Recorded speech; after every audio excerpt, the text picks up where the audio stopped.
Hello guys, welcome to Rajendra's classes.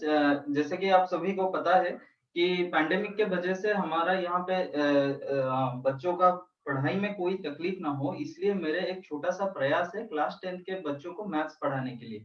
यहाँ पे हम क्या कर रहे हैं कि छोटे छोटे वीडियो में सारे चैप्टर्स को, पूरा सिलेबस को कवर करने की कोशिश कर रहे हैं। आपको अगर मेरे चैनल की कंटेंट अच्छा लग रहा हो तो बिल्कुल मेरे चैनल को लाइक, शेयर और सब्सक्राइब कीजिए। जो मेरा एक मोटिव है फ्री एजुकेशन देने के लिए क्लास 10th के बच्चों को, उसको सक्सेस बनाने के लिए आप मुझे लाइक और शेयर करके सपोर्ट कर सकते हैं। ठीक है, तो आई बटन में मेरे बाकी सारे वीडियो भी अवेलेबल है। यहाँ पे ऊपर में आई बटन में आपको दिखेगा, वो आई बटन में आप क्लिक करके बाकी सारे वीडियो भी मैं कैसे पढ़ाया हूँ वो देख सकते हैं।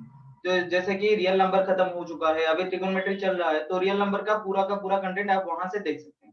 ठीक है, तो हमने लास्ट क्लास में ट्रिगोनोमेट्री शुरू ही किया था, बस जस्ट एट ए ग्लांस ही थोड़ा थोड़ा पढ़े थे। ठीक है, आज उस पे आगे जाएंगे। तो नेक्स्ट हम जाएंगे, एक पॉइंट है बेटा, यहाँ पे मैं समझाना चाहूंगा। The value of the trigonometric ratio of an angle do not very with the length of the sides of the triangle if the angle remain same. अगर एंगल सेम रह रहा है, अगर ये जो एंगल रह रहा है वो अगर सेम रह रहा है, तो चाहे लेंथ बड़ा हो छोटा हो, ट्रिगोनोमेट्री रेशियो हमेशा सेम रहेगा। तो इसको हम एक प्रूव करेंगे। तो इसको प्रूव करने के लिए मैंने यहाँ पे दो ट्रायंगल लिया है, एबीसी और पीक्यूआर, जहां पे बी एंगल और क्यू एंगल ये दोनों 90 डिग्री है, और ए एंगल और पी एंगल ये दोनों को मैंने सेम रखा है थीटा बोल के। क्यों लिया है सेम? क्योंकि यहाँ पे बोला है ना, अगर एंगल सेम होगा तो फिर लेंथ ऑफ द साइड कोई ट्रिगोनोमेट्री रेशियो में कोई फर्क नहीं डालेगा। लेंथ ऑफ साइड चाहे बड़ा हो छोटा हो, ट्रिगोनोमेट्री रेशियो हमेशा सेम होगा। तो देखते हैं उसको। यहाँ पे angle B equal to angle Q 90 degree है, एंगल ए और एंगल पी थीटा है। तो मैं ये बोल सकता हूं बेटा, triangle A B C, triangle A B C is similar to triangle P Q R. क्यों? एंगल एंगल सिमिलरिटी की वजह से, है ना। एंगल एंगल एंगल सिमिलरिटी की वजह से। अच्छा, ये एंगल 90 डिग्री, ये एंगल 90 डिग्री, है ना। एंगल एंगल एंगल, ये एंगल 90 डिग्री, ये एंगल 90 डिग्री सेम है। बी और क्यू एंगल सेम है 90 डिग्री। ये एंगल ए एंगल और पी एंगल थीटा है, वो भी सेम है। तो ये जो एंगल होगा, एंगल सी और एंगल आर, ये भी सेम होगा। क्यों? 90 माइनस थीटा ये भी हो जाएगा एंगल सी, और 90 माइनस थीटा आर भी हो जाएगा। तो दो ट्रायंगल सेम है, किस किस आधार पर? एंगल एंगल एंगल के सिमिलरिटी के आधार पर, है ना। तो अगर दो ट्रायंगल सिमिलर है तो मैं बोल सकता हूं करेस्पॉन्डिंग लेंथ का रेशियो भी सेम होगा। Corresponding length of the triangle would be same. जैसे कि मैं बोल सकता हूं A B by P Q, A B by P Q is equal to A C by P R is equal to B C by Q R, ये बोल सकता हूं। अगर ये दो ट्रायंगल सिमिलर हो रहे हैं तो करेस्पॉन्डिंग लेंथ का रेशियो भी सेम होगा। जैसे कि A B by A B का corresponding length P Q R में क्या है? पी क्यू है। A B by P Q equal to A C, A C का करेस्पॉन्डिंग लेंथ क्या है? पी आर है। A C by P R, और बी सी का करेस्पॉन्डिंग लेंथ क्यू आर है, तो B C by Q R, इन तीनों का रेशियो जो होगा वो सेम होगा। ठीक है, तो पहले दो को लेते हैं। तुम चाहे तीनों में से किसी को भी ले सकते हो, तुम चाहे तीनों में से किसी को भी ले सकते हो। मैं पहले दो को ले रहा हूं, पहले दो को ले रहा हूं, तो ये क्या हो जाएगा? A B by P Q, A B by P Q is equal to A C by P R, है ना। मैं ये दोनों को ले रहा हूं, तो मैं अभी क्या कर रहा हूं? ए सी को यहां पर ले आ रहा हूं, पी क्यू को उधर ले जा रहा हूं। A B by A C equal to P Q by P R, है ना। तो ए बी बाय ए सी, यहाँ पे इस ट्रायंगल को अगर गौर करेंगे, ए बी बाय ए सी, ये क्या हो रहा है बेटा? ए बी है बेस, ए सी है क्या? हाइपोटेनियस। तो base by hypotenuse, B by H क्या होता है? कॉस थीटा होता है। यहाँ पे क्या हो जाएगा? Cos A B by A सी क्या है? कॉस ए है। और P Q by P are, P Q by P are, इसका बेस बाय हाइपोटेनियस, मतलब ये हो जाएगा क्या? कॉस पी हो जाएगा। और ए का एंगल भी थीटा है कॉस थीटा, और पी का एंगल भी क्या है थीटा है कॉस थीटा। यहाँ पे आ भी वही रहा है कॉस थीटा। चाहे लेंथ कुछ भी हो, चाहे लेंथ कुछ भी हो, अगर एंगल सेम हो रहा है ना बेटा, अगर एंगल सेम हो रहा है तो वो क्या हो जाएगा, अगर एंगल सेम आ रहा है तो वो दो ट्रायंगल का ट्रिगोनोमेट्री रेशियो, लेंथ चाहे जितना बड़ा हो जाए, लेंथ चाहे जितना बड़ा हो जाए, ट्रिगोनोमेट्री रेशियो हमेशा क्या आएगा, सेम आएगा, है ना। चलो चलो यहां तक बात समझ में आ गया होगा, यहां तक बात समझ में आ गया होगा। नेक्स्ट हम आगे चलते हैं, ठीक है। तो यहां से क्या पता चला कि मतलब बड़ा हो या छोटा हो, अगर लेंथ सेम, मतलब अगर एंगल सेम आ रहा है तो ट्रिगोनोमेट्री रेशियो सेम आएगा। अच्छा ऐसा आता क्यों है बेटा, अगर लेंथ कुछ जिस रेशियो में, मान लो यहाँ पे मैं और एक बात बोलना भूल गया, मान लो ये दो ट्रायंगल है, ये दो ट्रायंगल है, ये दोनों एंगल थीटा है और ये 90 डिग्री है ना, ये 90 डिग्री है। तो देखो यहाँ पे ये लेंथ और ये लेंथ दोनों जितना है, अगर ये लेंथ इतना बड़ा है, अगर बेस कुछ टाइम्स बड़ा है तो उसी हिसाब से अपना परपेंडिकुलर भी बड़ा होगा। अगर बेस कुछ टाइम्स के लिए यहाँ पे बड़ा है ना, उसी हिसाब से उसी रेशियो से ये बड़ा हुआ होगा, उसी के लिए रेशियो जो है वो मेंटेन रहता है ना। चलो अब थोड़ा कुछ क्वेश्चन करेंगे और क्वेश्चन के थ्रू हम कंसेप्ट को समझने की कोशिश करेंगे, ठीक है। पहला क्वेश्चन करते हैं।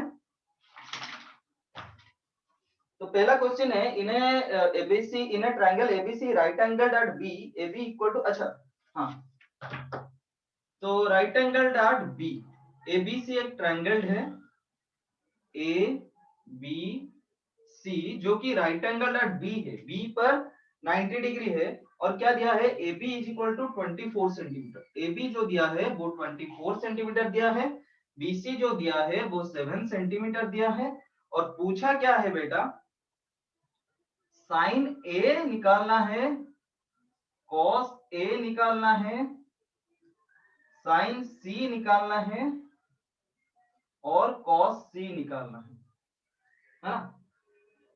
क्वेश्चन इतना दिया है कि मतलब पहले क्या करना है, हमें एक ट्रायंगल एबीसी गिवन है, ट्रायंगल एबीसी गिवन है जो कि राइट एंगल ट्रायंगल है, और 90 डिग्री राइट एंगल कहां पे है, राइट एंगल बी पे, राइट एंगल कहां पे है, राइट एंगल बी पे है।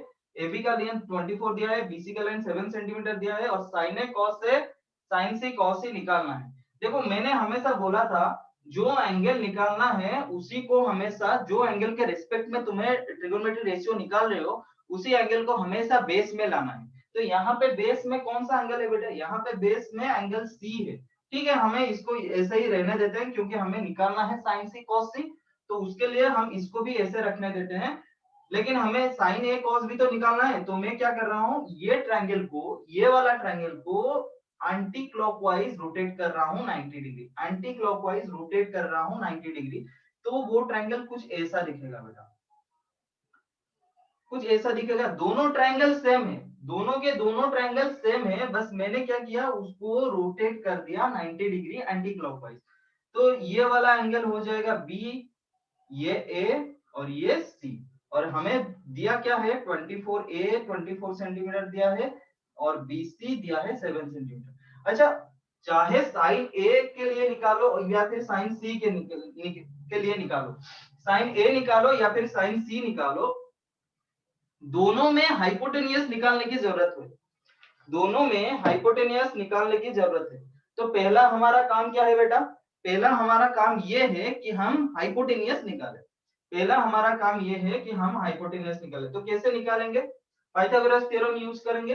24 का स्क्वायर प्लस 7 का square equal to h square होगा, है ना। 24 square plus 7 square equal to h square होगा। तो ये कितना हो जाएगा 24 का स्क्वायर, अगर हम देखेंगे 24 का स्क्वायर क्या हो जाएगा,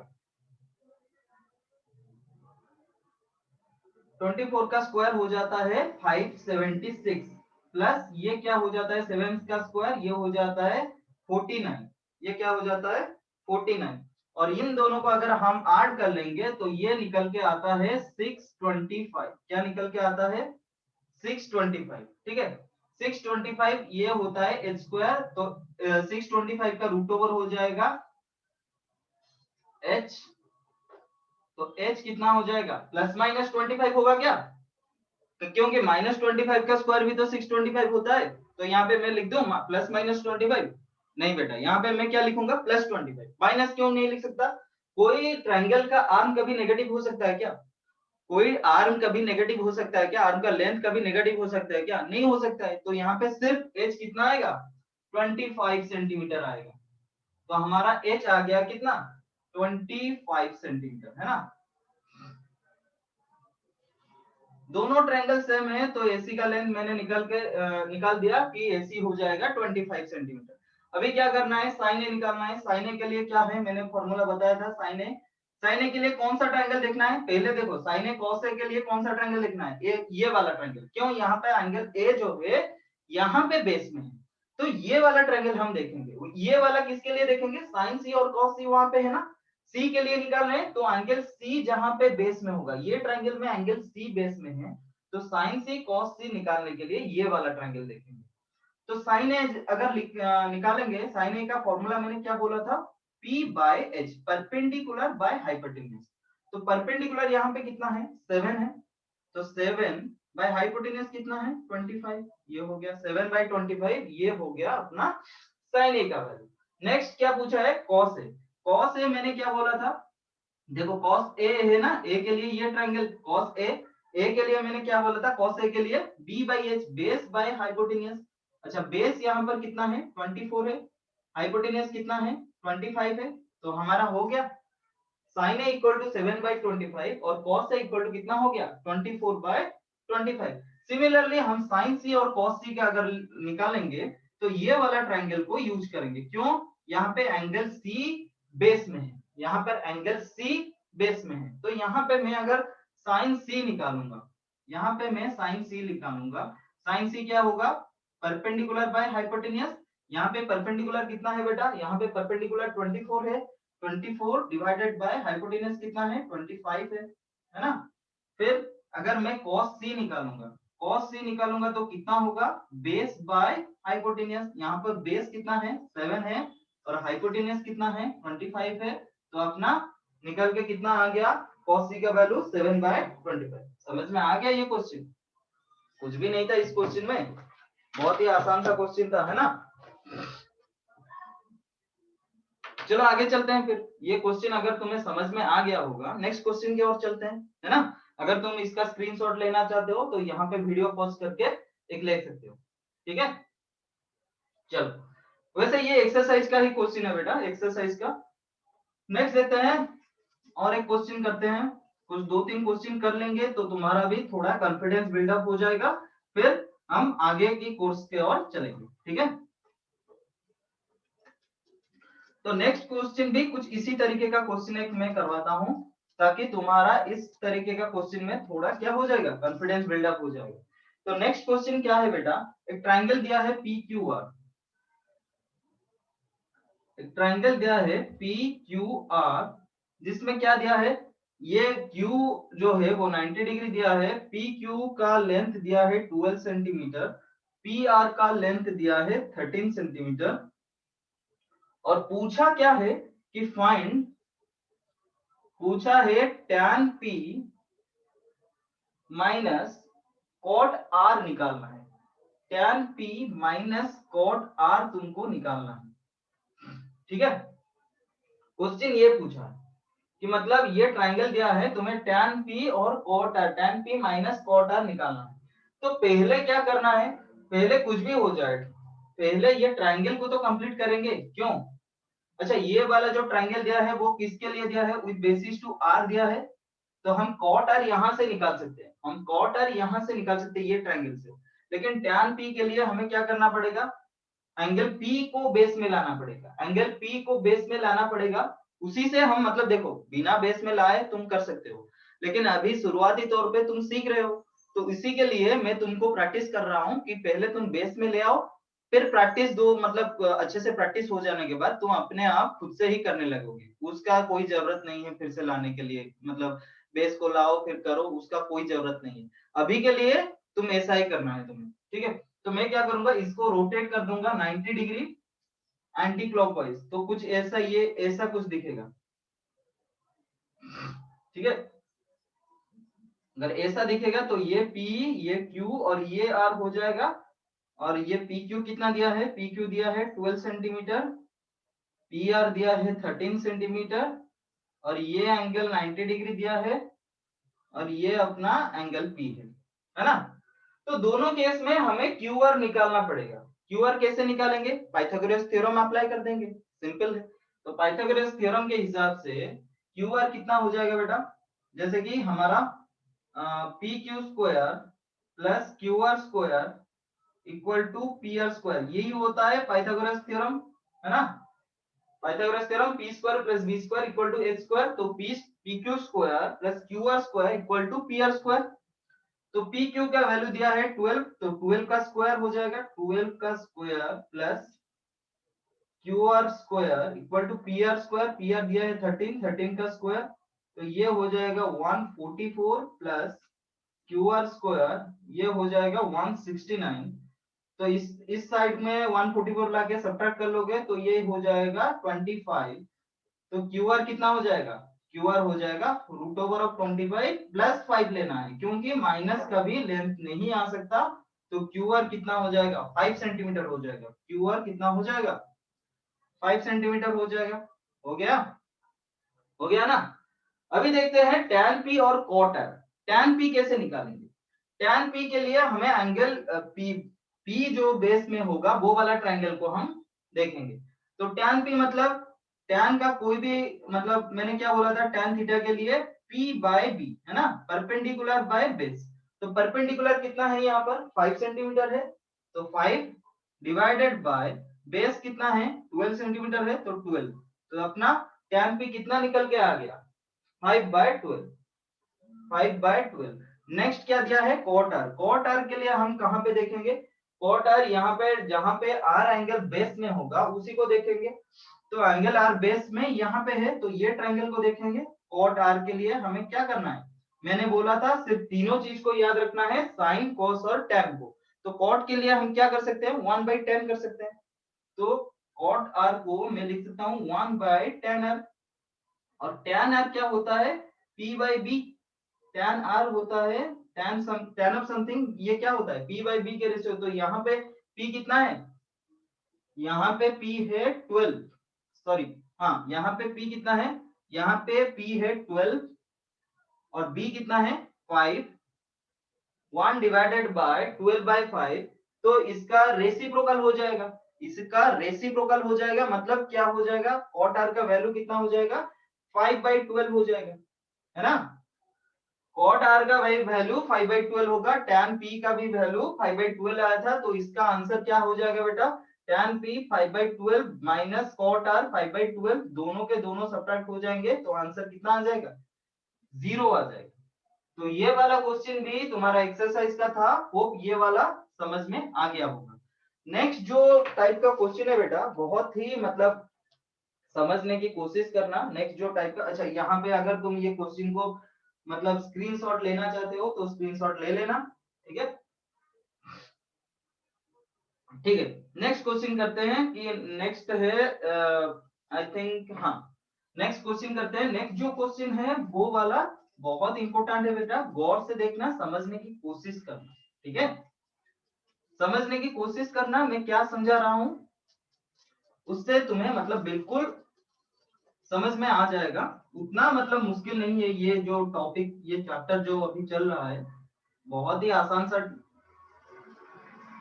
चैप्टर है। और ट्रिगोनोमेट्री तुम जितना प्रैक्टिस करोगे ना उतना तुम्हारा आंखें खुलेगा, जितना जितना, मतलब ये नहीं कि हमेशा शॉर्टकट की रास्ता ही पकड़ना है या फिर सर जो बोल रहे हैं उसी मेथड से जाना है, वो नहीं है। मतलब तुम चाहो तो लॉन्ग मेथड में जाओ बेटा, वो ठीक है। अभी के लिए तुम जितना लॉन्ग में अपना खुद का एक्सपोजर जितना करोगे ट्रिगोनोमेट्री में, उतना प्रैक्टिस तुम्हारा आएगा। मतलब अगर सारे के सारे शॉर्टकट मेथड तुम चल रहे हो, सर जो मेथड में बोल रहे हैं ट्रिगोनोमेट्री उसी मेथड में ही तुम बार बार प्रैक्टिस करके रट रहे हो, तो हो सकता है एग्जाम में एक दो स्टेप के बाद तुम्हें भूल जाओगे, याद नहीं आओगे और वहां पे ही तुम लटक जाओगे। लेकिन अगर तुम खुद से ही अपने तरीके से अपने एक्सपोजर से तुम कर रहे हो ना, तो चाहे कहीं पे भी अटक जाओ, वहां को तोड़ मरोड़ कर तुम आखिर आंसर तक आ जाओगे। मतलब ये मेरा खुद का एक्सपीरियंस है, मैं जब क्लास 10 में पढ़ रहा था वही चीज मतलब मैं कर रहा था बेटा।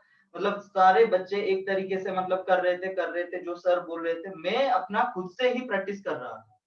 तो खुद से मतलब जहां पे प्रोसेस लेंदी भी होता तब भी मैं चलता उसी प्रोसेस, और ये मतलब काम भी आया। बहुत सारे बच्चे हमारे मतलब एग्जाम में ही लटक जाते थे बीच में, क्योंकि मान लो तुम सर के मेथड्स में सारे ऐसे किए हैं और वो मेथड भूल गए बीच में, तो गया खत्म, है ना। तो जितना प्रैक्टिस करोगे ट्रिगोनोमेट्री का फॉर्मूला भी याद रह जाएगा, एक विजन भी आ जाएगा कि हाँ ऐसे करना है या फिर वैसे करना है, वो सब आ जाएगा। एक क्वेश्चन है, if sin a equal to 3 by 4, if sin a equal to 3 by 4, then calculate cos a and tan a।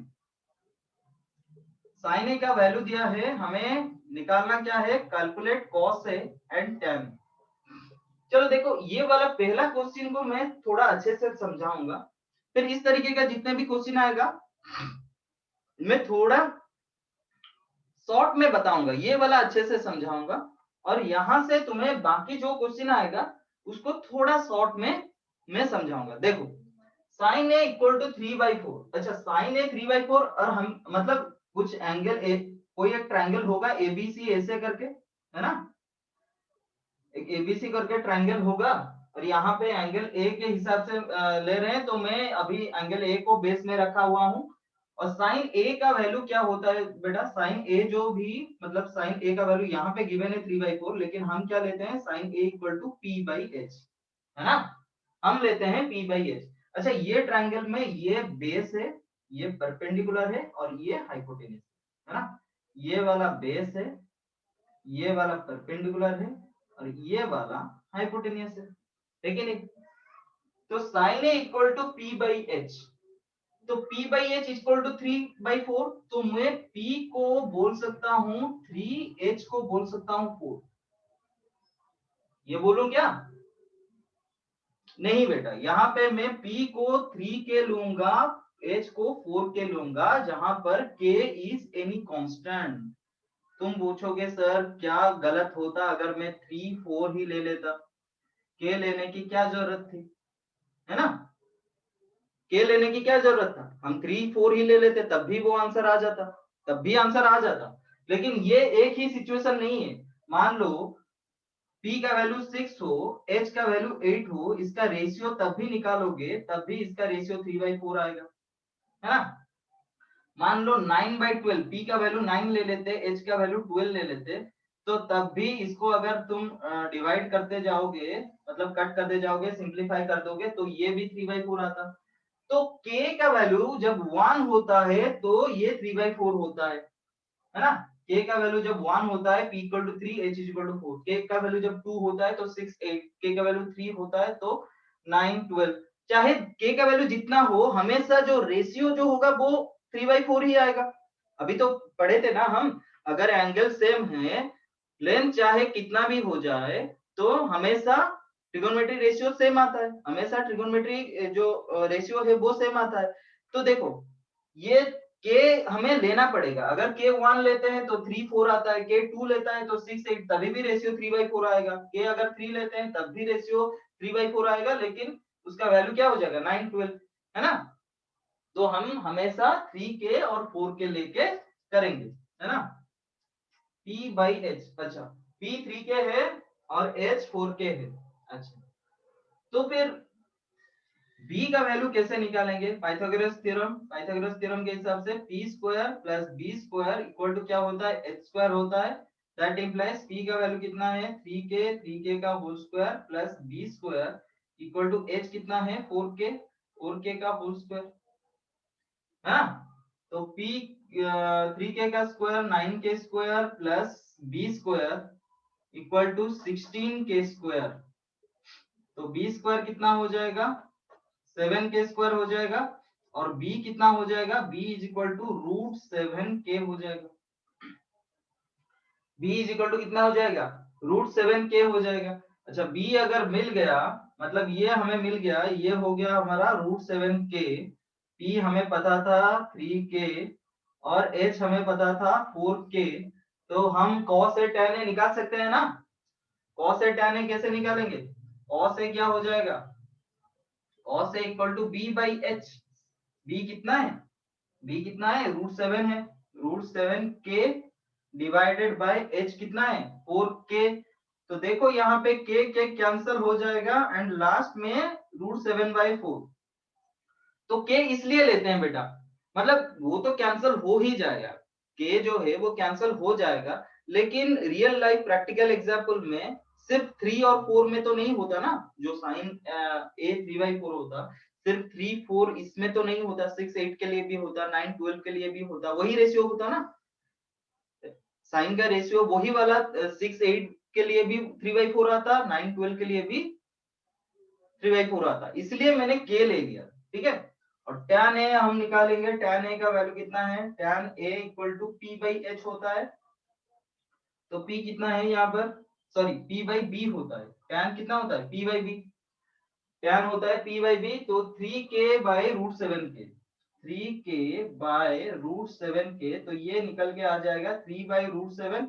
कभी भी डिनोमिनेटर में इरेशनल नंबर रखना नहीं है, तो इसके लिए हम क्या करेंगे, न्यूमरेटर में √7 मल्टीप्लाई करेंगे और डिनोमिनेटर में भी √7 मल्टीप्लाई करेंगे। ऐसा क्यों कर रहे हैं, क्योंकि ये कट के 1 हो जाएगा, तो हम मल्टीप्लाई कर सकते हैं इसको।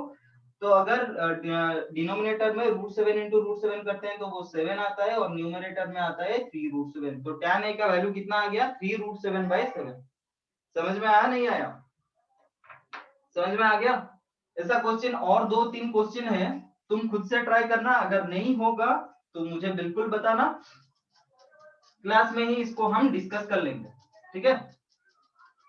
अगर बिल्कुल नहीं हुआ तो फिर क्लास में हम इसको डिस्कस कर लेंगे। तो क्वेश्चन में लिख लेता हूं, जो कि तुम खुद से घर में प्रैक्टिस करोगे।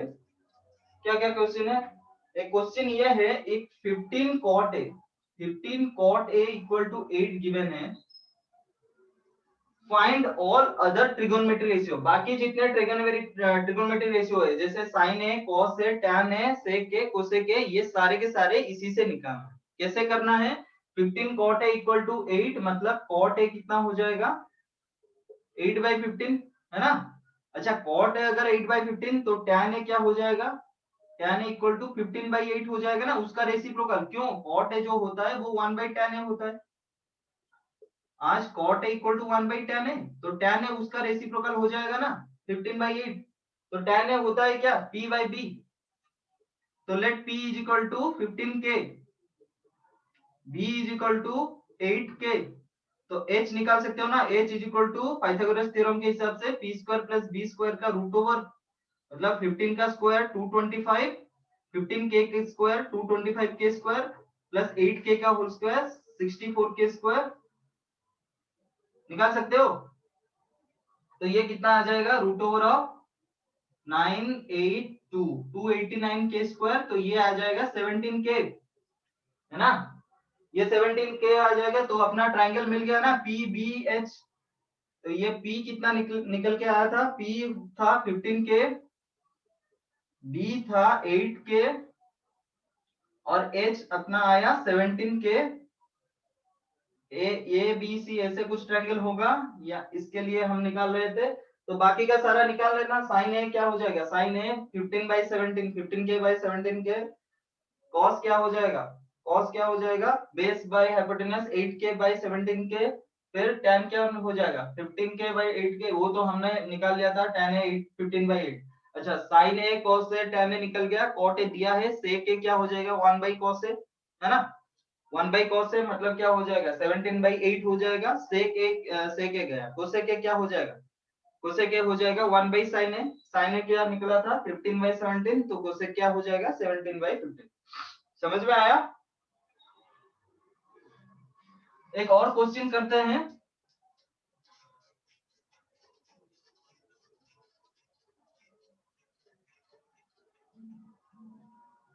एक और क्वेश्चन करते हैं, जैसे कि एक क्वेश्चन दिया है 3 cot a equal to 4। Question क्या दिया है, 3 cot a equal to 4 given है, और चेक वेदर, चेक करना है क्या, 1 minus tan square a divided by 1 plus tan square a, ये किसके साथ इक्वल होगा, cos square a minus sin square a के साथ इक्वल होगा। क्वेश्चन ये दिया है कि अगर ये क्वेश्चन में दिया है 3 cot a इक्वल टू 4, तो हमें चेक करना है whether this 1 minus tan square a by 1 plus tan square a equal to cos square a minus sin square a है कि नहीं, है कि नहीं वो चेक करना है। ठीक है, कैसे करेंगे, तो 3 cot a इक्वल टू 4, मतलब मैं क्या बोल सकता हूँ बेटा, cot a जो होगा वो क्या होगा, 4/3 होगा, है ना। यहाँ पे मल्टीप्लाई हुआ था, इस साइड में गया तो डिवाइड हो जाएगा, cot a इक्वल टू 4/3। अच्छा मैंने बोला था cot a इक्वल टू क्या होता है, tan 1/tan है ना। cot a जो होता है वो tan a का रेसिप्रोकल है, cot a जो होता है वो क्या होता है, tan a का रेसिप्रोकल होता है। अच्छा रेसिप्रोकल होता है मतलब tan a उसका उलट हो जाएगा, tan a क्या हो जाएगा, उसका उलट हो जाएगा, मतलब tan a क्या हो जाएगा, 3/4 हो जाएगा। ऐसा क्यों हुआ, आज cot a इक्वल टू क्या होता है, cot a equal to 1/tan a होता है, तो tan a को मैं लिख सकता हूँ 3/4, लिख सकता हूँ ना। तो फिर tan a जो होता है वो क्या होता है, p/b होता है ना। तो मैं p को क्या लिख सकता हूँ, p को 3k ले सकता हूँ, b को क्या लिख सकता हूँ, 4k लिख सकता हूँ। अच्छा ये ट्रायंगल को अगर मैं कंप्लीट भी कर देता हूँ तो क्या हो जाएगा, ऐसे कुछ ट्रायंगल होगा, यहाँ पे a दिया है तो ये a b c ऐसा ट्रायंगल बनेगा, है ना। तो परपेंडिकुलर दिया है 3k, यहाँ पे ये 3k है, बेस दिया है 4k, मतलब ये 4k हो जाएगा। हमें पहले निकालना है क्या, हाइपोटेनियस। हाइपोटेनियस कैसे निकालेंगे, हाइपोटेनियस पाइथागोरस थ्योरम को यूज करके निकालेंगे, मतलब कैसे निकालेंगे, h is equal to root over of P square plus B square, ये मैं डायरेक्ट लिख रहा हूँ। एक्चुअली पाइथागोरस थ्योरम क्या है, h square is equal to P square plus B square, तो h ऑटोमेटिकली क्या हो जाएगा, root over of P square plus B square. तो p कितना हो जाएगा, पी स्क्वायर कितना हो जाएगा, 3k का होल स्क्वायर 9k स्क्वायर, है ना। 3k का होल स्क्वायर कितना हो जाएगा, 9k स्क्वायर प्लस 4k का होल स्क्वायर, बी स्क्वायर मतलब 4k का होल स्क्वायर, ये क्या हो जाएगा 16k square, root over of 9k square plus 16k square, ये दोनों को ऐड कर देंगे तो ये कितना आ जाएगा 25k स्क्वायर, और इसका रूट कितना आ जाएगा बेटा 5k आ जाएगा, मतलब हमारा h आ गया 5k, है ना।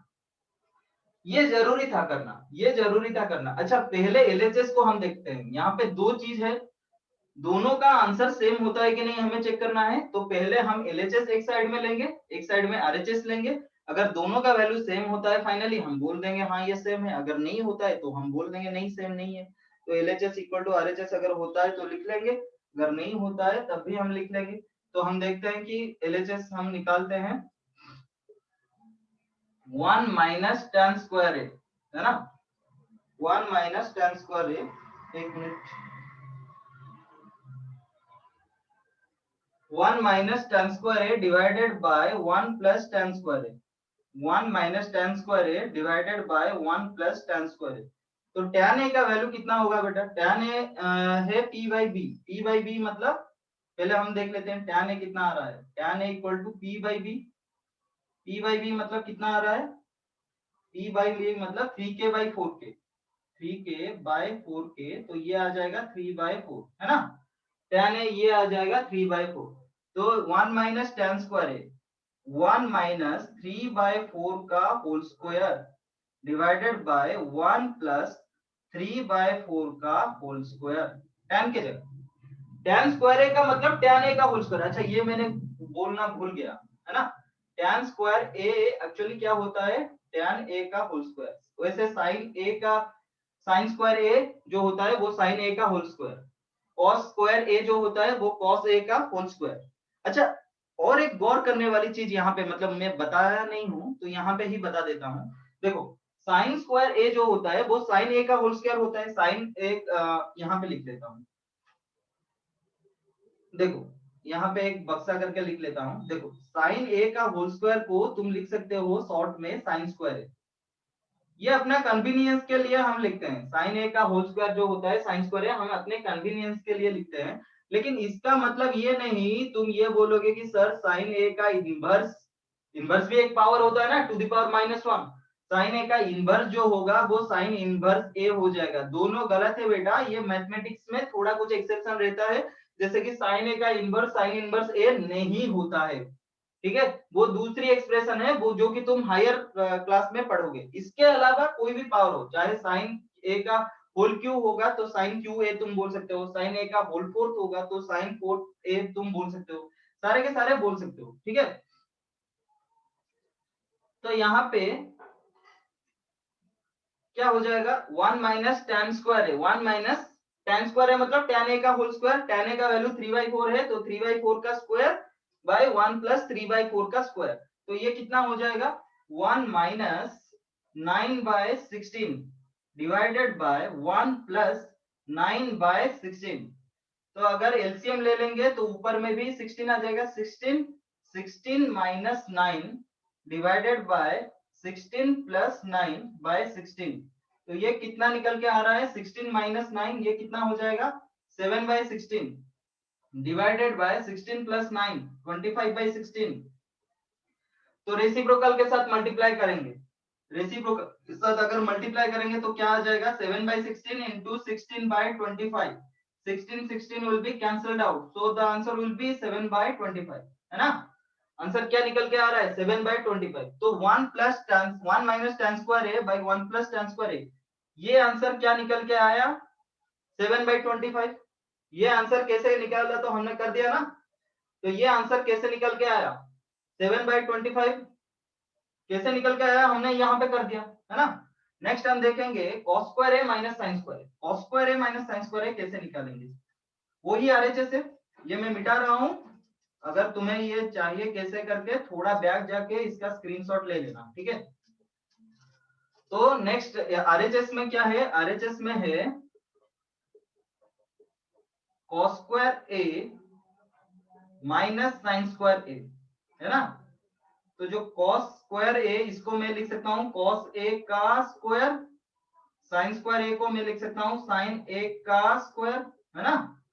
तो cos ए जो है वो क्या होगा, cos ए होता है b/h, b/h मतलब 4k/5k, 4k/5k, है ना, इसका स्क्वायर माइनस sin ए का स्क्वायर, sin ए क्या हो जाएगा p/h 3k/5k का हो स्क्वायर। cos से क्या होता है b/h होता है, तो b यहाँ पे कितना है 4k है, h कितना है 5k है, तो वही लिखा 4k/5k का होल स्क्वायर। वैसे sin a क्या होता है, sin यहाँ पे क्या होता है, sin होता है p/h, p कितना है 3k, h कितना है 5k, तो 3k/5k का होल स्क्वायर लिख लिया। यहाँ पे k कैंसिल हो जाएगा बेटा, k कैंसिल हो जाएगा, तो ये क्या हो जाएगा 4/5 का होल स्क्वायर, 4/5 का होल स्क्वायर क्या होता है 16/25 माइनस ये क्या होता है 3/5 का होल स्क्वायर, 3 का स्क्वायर 9, 9/25 हो जाएगा ये, तो ये क्या हो जाएगा 16 माइनस 9, 16 माइनस 9/25, ये क्या हो जाएगा 7/25 हो जाएगा, क्या हो जाएगा 7/25 हो जाएगा। तो देख रहे हो यहाँ पे LHS equal to RHS, LHS भी 7/25 आ रहा था, RHS भी 7/25 आ रहा है, तो मैं बोल सकता हूँ कि दोनों के दोनों इक्वल है, LHS इक्वल टू RHS बोल सकता हूँ ना।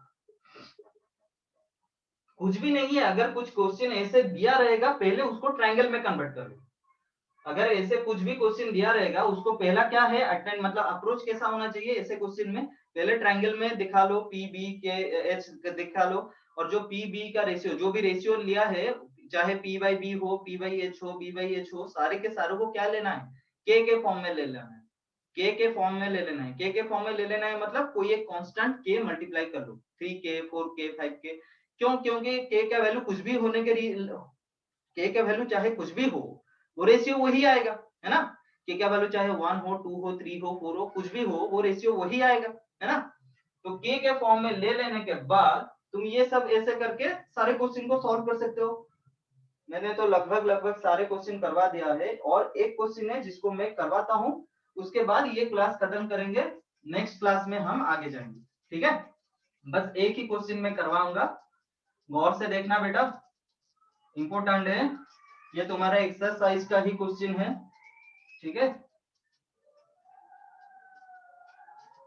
चलो अगर मुझे लग रहा है कि मतलब जो भी पढ़ा रहा हूँ अभी तक, जितना भी पढ़ाया हूँ सारे के सारे समझ में आ गया होगा। फिर भी अगर समझ में नहीं आया होगा तो कमेंट सेक्शन में बिल्कुल कौन सा पार्ट अगर समझ में नहीं आया हो वो वाला बता देना। क्या दिया है, एक ट्रायंगल है ए बी सी बोल के, ए बी सी बोल के एक ट्रायंगल है, ठीक है। और वो क्या दिया है कि मतलब ए और B both are acute angle, तो ये बी तो एक्यूट एंगल हमने बना भी दिया है। और वो क्या बोला है, such that cos a equal to cos b, cos a equal to cos b दिया है। और हमें दिखाना है कि so that angle a equal to angle b, ये हमें शो करना है। अच्छा, क्वेश्चन में ऐसे दिया है कि मतलब ये ट्रायंगल नहीं दिया है, क्वेश्चन में ऐसे दिया है if a and b are acute angle such that cos a equal to cos b then so that angle a equal to angle b। मैंने ये ट्रायंगल क्यों बनवाया बेटा, जब भी तुम कोई चीज को प्रूव कर रहे हो ना तो जनरल फॉर्मेट में लेके प्रूव कर रहे हो, प्रूव करना चाहिए। अगर तुम कुछ भी प्रूव कर रहे हो तो जनरल फॉर्मेट में लेके प्रूव करना चाहिए, ताकि मतलब वो सारी चीज को सेटिस्फाई करे। मैं यहाँ पे एक राइट एंगल ट्रायंगल ले सकता था, क्यों नहीं लिया?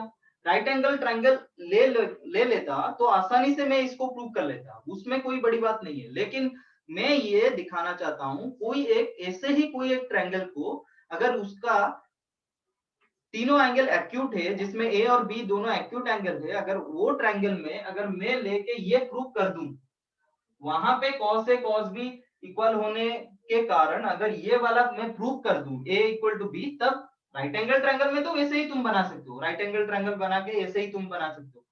लेकिन बिना राइट एंगल ट्रायंगल को लेके तुम्हें प्रूव करना चाहिए, क्योंकि एक जनरल फॉर्मूला सारे के लिए सेटिस्फाई होना चाहिए, है ना। प्रूफ जब भी कर रहे हो जनरल अप्रोच लेके करना बेहतर है, ठीक है। और यहाँ पे क्या दिया है, cos a equal to cos b, पर हमें cos a cos b लेने के लिए एक राइट एंगल ट्रायंगल रहना जरूरी है। राइट एंगल ट्रायंगल होना जरूरी है, तभी हम ट्रिगोनोमेट्री का रेशियो ले पाएंगे, तभी हम ट्रिगोनोमेट्रिक रेशियो का वैल्यू ले पाएंगे, राइट एंगल ट्रायंगल होने से ही ले पाएंगे। तो कैसे लेंगे, यहाँ पर मैं एक परपेंडिकुलर ड्रॉ करता हूँ बेटा, यहाँ पे एक परपेंडिकुलर ड्रॉ कर लिया सी डी बोल के, है ना।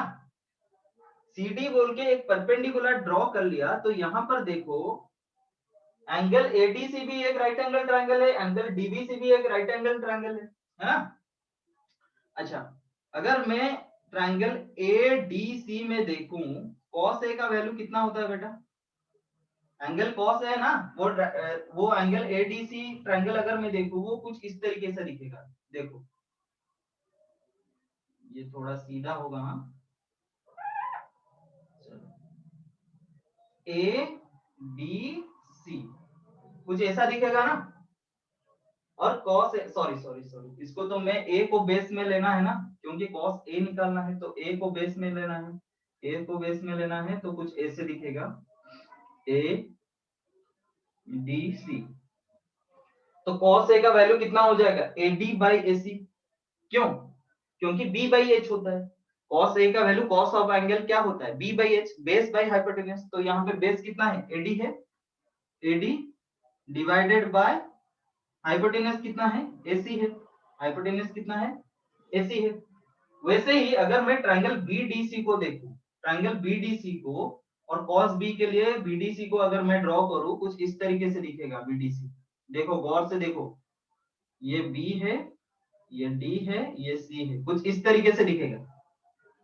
ये वाला ट्रायंगल मतलब यही पार्ट को, ट्रायंगल का इसी पार्ट को BDC को बस मैं रोटेट करके तुम्हारे कन्वीनियंस के हिसाब से सेट कर दिया हूं। वैसे ADC को तुम्हारे कन्वीनियंस के हिसाब से सेट कर दिया हूं। नहीं, एडीसी कुछ आई थिंक एडीसी बनाने में गलत हो गया, एडीसी कुछ इस तरीके से दिखा, है ना, ए डी सी कुछ इस तरीके से दिखेगा, ठीक है। वो तो सेम रहेगा, एडी बाई एसी रहेगा, है ना। तो ट्रायंगल एडीसी को मैं यहाँ पे जब ले आया तो कुछ इस तरीके का दिखेगा, ट्रायंगल बीडीसी कुछ इस तरीके से दिखेगा। तो cos बी जो है वो कितना हो जाएगा, cos बी होगा बेस बाय हाइपोटेन्यूज, बेस कितना है, बीडी है, बीडी बाय हाइपोटेन्यूज बीसी है, तो बीडी बाय बीसी हो जाएगा, है ना। BD डिवाइडेड बाय BC हो जाएगा, ठीक है। तो मैं बोल सकता हूं गिवन क्या है, cos A is equal to cos B given है, गिवन क्या है cos A equal to cos B, तो मैं बोल सकता हूं AD by AC is equal to BD by BC, ये मैं बोल सकता हूं ना। cos A equal to cos B दिया है, cos A का वैल्यू AD बाई AC आया, cos B का वैल्यू BD बाई BC आया, तो मैं बोल सकता हूं ना AD by AC equal to BD by BC, ये बोल सकता हूं।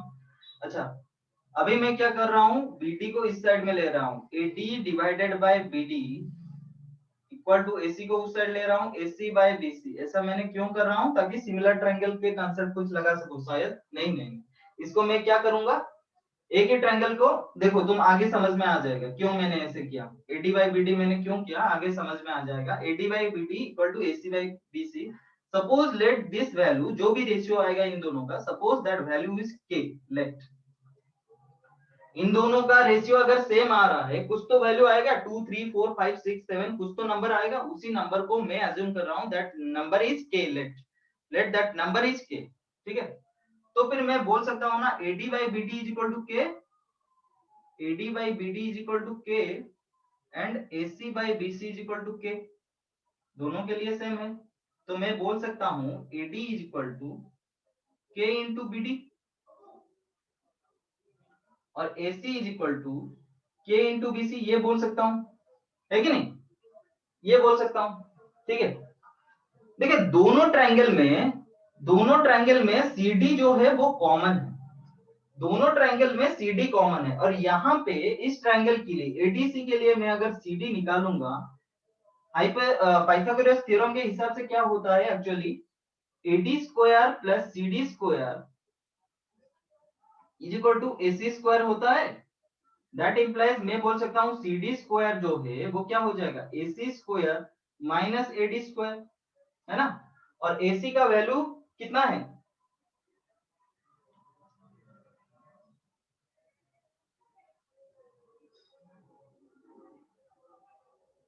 AC square minus AD square, so AC का वैल्यू कितना है, AC का value K into BC, K into BC का whole square minus AD square, तो ये कितना हो जाएगा K स्क्वायर, अच्छा रुको, AC का वैल्यू कितना है बेटा, AC का वैल्यू K इंटू BC है, और AD का वैल्यू कितना है, K इंटू BD है। AC का वैल्यू K इंटू BC है और AD का वैल्यू K इंटू BD है। तो AC के जगह पे मैं यहाँ पे डाल सकता हूँ K इंटू BC का होल स्क्वायर माइनस AD के जगह पे मैं डाल सकता हूँ K इंटू BD का होल स्क्वायर। मतलब ये क्या हो जाएगा, K square BC square minus K square BD square, है ना।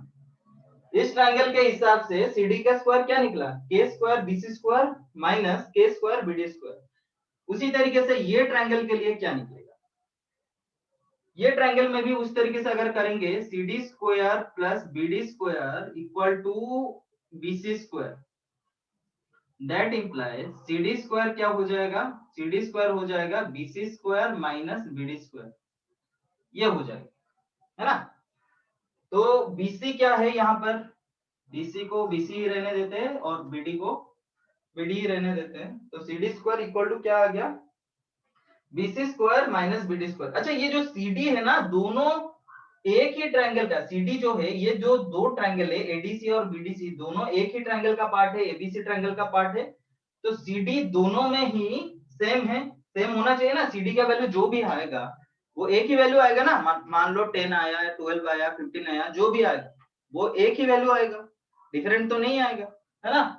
तो CD का वैल्यू सेम आएगा, मतलब CD, ये जो दो वैल्यू है, यहाँ पे CD का स्क्वायर का वैल्यू आ रहा है K square BC square minus K square BD square, यहाँ पे BC square minus BD square आ रहा है, तो दोनों का वैल्यू अगर सेम लेंगे, मतलब क्या है, K square BC square minus K square BD square equal to BC square minus BD square, दोनों में वैल्यू सेम आएगा ना।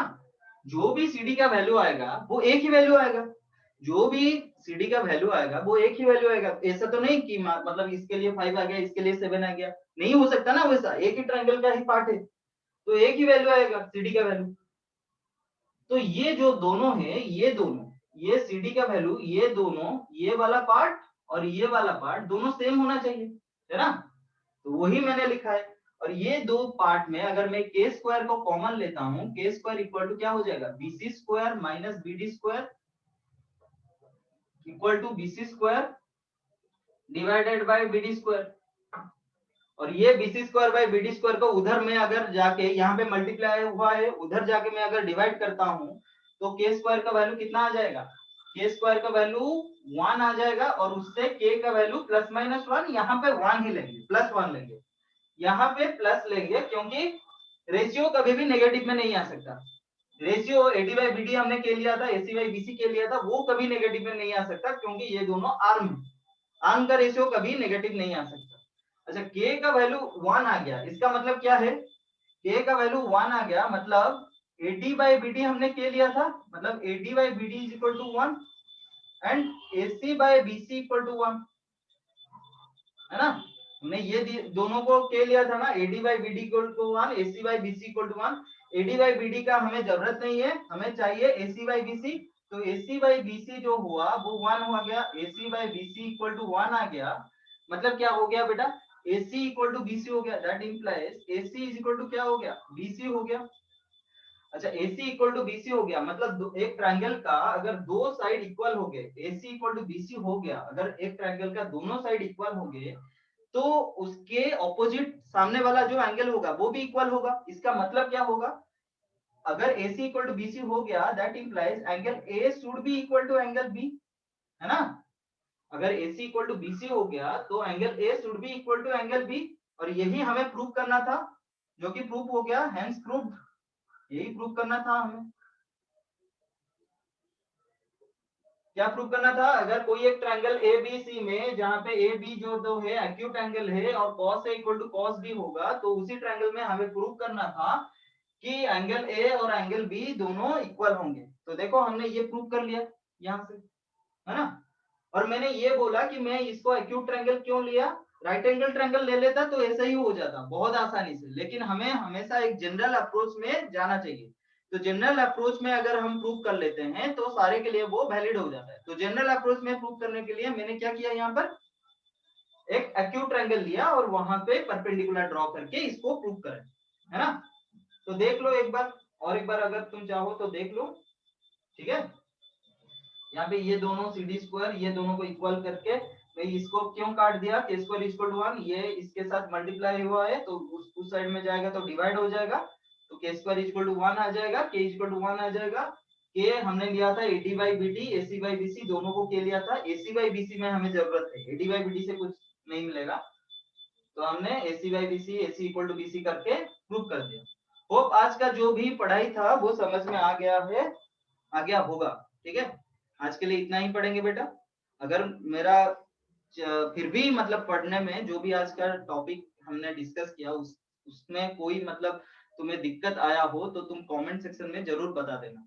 और एक बात है कि मतलब देखो कोरोना बहुत बुरी तरीके से फैल रहा है, तो तुम्हें कोई काम ना हो तभी बिल्कुल बाहर मत जाना, और बाहर तभी जाना जब बिल्कुल जरूरत हो, और जब जा रहे हो तो डबल मास्क बिल्कुल यूज करना। तो अगर मेरा कंटेंट आपको अच्छा लग रहा है तो मतलब प्लीज शेयर इसको, जो भी क्लास 10 के बच्चे हैं उनके साथ शेयर कीजिए, ताकि मेरा जो एक मोटिव है कि मतलब एक पैंडेमिक के वजह से जो भी बच्चे पढ़ने में मतलब पढ़ा वो नई कोचिंग नहीं जा पा रहे हैं, कुछ घर में सही तरीके से पढ़ नहीं पा रहे हैं, तो उनको एक गाइडेंस की तरह हो जाएगा। ये मतलब एक मेरा छोटा सा प्रयास है एक सोशल सर्विस करने की, ठीक है? तो आज के लिए इतना ही। तो मन लगाकर पढ़ो, खूब सारा पढ़ो, study hard, stay safe and do take care of your family. Thank you, आज के लिए इतना ही, अगले क्लास में मिलते हैं नए टॉपिक के साथ।